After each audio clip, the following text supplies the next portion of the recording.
24th of March 2026, and it's that date all day today.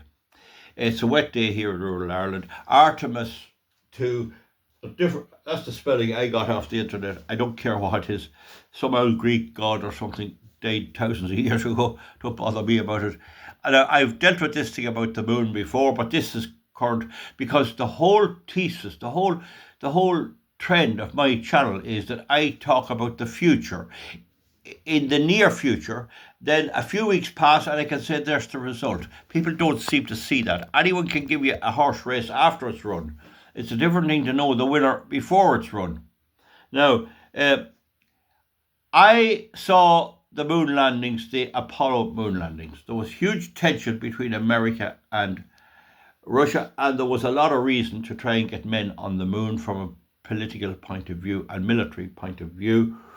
But every time I looked at it, I checked it, I did a full analysis. It'd stand up in any court in the world if it was really allowed. And I concluded that I could not prove that it didn't go to the moon. I could prove it was statistically unlikely, but I couldn't prove that it didn't actually go in the 6 Apollo missions. But I could prove that the video footage was fake. Several things proved that. Now, as I began to make my videos in 2011, there was just the one story out of NASA. And then I began pushing some of my points and they began to change the story. One of the things I pointed out was that there was a danger getting through the Van Allen belt. Now, Bill Kaysing and many others made this point. That's a radiation belt above the Earth. Okay. But when it got really going well about a year ago, it's only a year ago that this really got going, the conspiracy theory. NASA, or those working on its behalf, NASA itself tends not to comment too much, except for one comment by a man from NASA who said, we'd go to the moon in a nanosecond. That's a very small part of a second. But we can't get through the Van Allen belt. He was a NASA official. It's there online. But anyone can make a mistake, so we can't really hold him to that too well. Now, that was one of the reasons why I thought they didn't go, but I didn't hold it strong. It wasn't my main objective. What was really getting me there was they changed the story. The way the Apollo rocket launched, it went from west to east, because that's how the Earth turns around, giving it a boost. You can't go the other way. You have to go with the rotation of the Earth. It went out over Saharan Africa, out into the Indian Ocean, and by the time it got over India, it was well up in space. It then got into space. What happened then was that either it went round all the time, no doubt, or it took off for the moon. That's the big question. But they changed it to say, I had it low. Oh, here it's here. I have a speaker here. They changed it. Instead of taking off here and going round, it took off out over the Atlantic and took a left and went up over the North Pole. Well, that is baloney. That showed they had something to hide. They're still saying that. It did not. They lied. It didn't go this way and then across. It went this way. So that made me very suspicious. The other thing is that when they landed on the moon was silver, black, and white. Silver and black, really. Silver and black and white, yeah. The Chinese missions showed that the moon is not that colour at all, and the Russian cosmonauts made that point years ago, 20 years ago. How come the moon is silver, black, and white in the colour photographs? I'm talking about the colour photographs and colour film. Generally, the photographs, the stills, are colour, whereas the movie motions are black and white. That's all right. But all of them show what we see when we look out the window. But that's not the colour of the moon at all.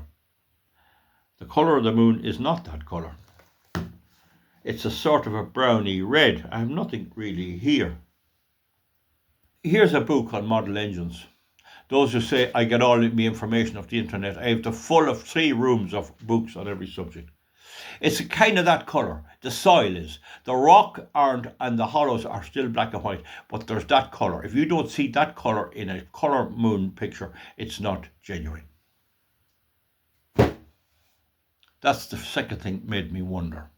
And the third thing made me wonder is that I studied the rockets, the hypergolic Arazine 50 rockets, and there has to be a plume of flame no matter whether they're in a vacuum or not, and all NASA could come up with, there's no flame out of them when they're in a vacuum. That's baloney.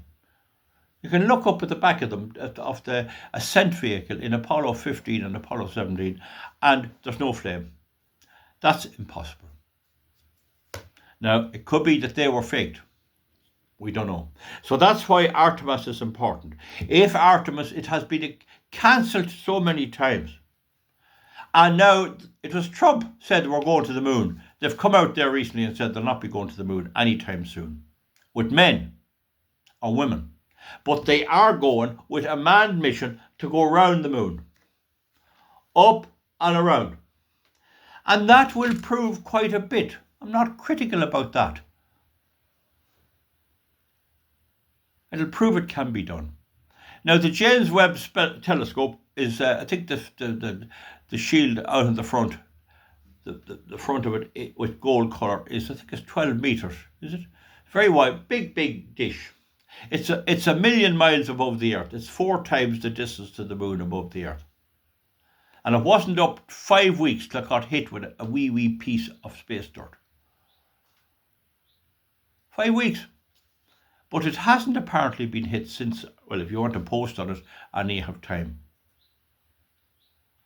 So if that hit an astronaut, it was over. If it hit the capsule of the spacecraft, it was over. It had punctured. How would you seal it? So there is, and you look out on a nice night, a dark night, you see shooting stars all over the place. I saw one the other night. If you stayed out the whole night, on average, you see one every week anyway. And there was a big meteorite the size of that. Big thing. It was 5 tons starting and it broke up over North America there recently. There was a big one in Russia. And I saw one in 1969. And I subsequently saw it made of iron in the Science Museum in London. It was the size of a big loaf of bread. Big tail out of it. The Beauvais, I think it is, meteorite. It landed up in Derry, and the route it took going to Derry in up in the north was exactly in line here. Came in over there and over there. No cheating about it. So if they manage to get up, get through the Van Allen belt, go on out and go around the moon and come back, I don't think they could fake that. They can't. Then that's a good start. That removes that aspect of it. Then you have to look at the other aspects. But we will never in our lifetime see any trip to Mars beyond that. There'll be no landing on the moon in the lifetime of anyone. I think they've more or less admitted that. But it'll just bring the thing forward a wee bit. Now, when I'm on the space and talking about space on 8 minutes, there is a theory that any civilization that gets smart as the humans will blow itself up. That's why we're never visited by aliens. There are other reasons as well. But it makes a lot of sense when you look at our own world. Nobody wants to play second fiddle or be ruled by anybody else. So we'll see how that goes. Space is a very inhospitable place. It's very cold. It's heated by the sun. Anywhere away from the sun is extremely cold. We have put up the Voyager 1 and Voyager 2 spacecrafts, and several spacecrafts have gone up, and they have survived. Once you get outside the solar system, there's no big deal. All you have is interstellar radiation. But within the Earth and the Moon and that general area and here to Mars, you're within the asteroid belt, and as you go towards the asteroid belt, you get to a stage where you crash into rocks and stuff. The rings of Saturn are like that. So it's more dangerous down here than it is away off out where Voyagers are. Anyway, we're waiting and seeing. That's 10 minutes. By this day week, I think it is, we should know. Well, no, give me 2 weeks. I'll make a video. They either get up there or they don't. And I'll keep you informed. If they don't make it this time, here. I think I'd be proven kind of right. I've never said it didn't go now. I've said it's highly unlikely. We'll see you back soon. Bye-bye. Thank you.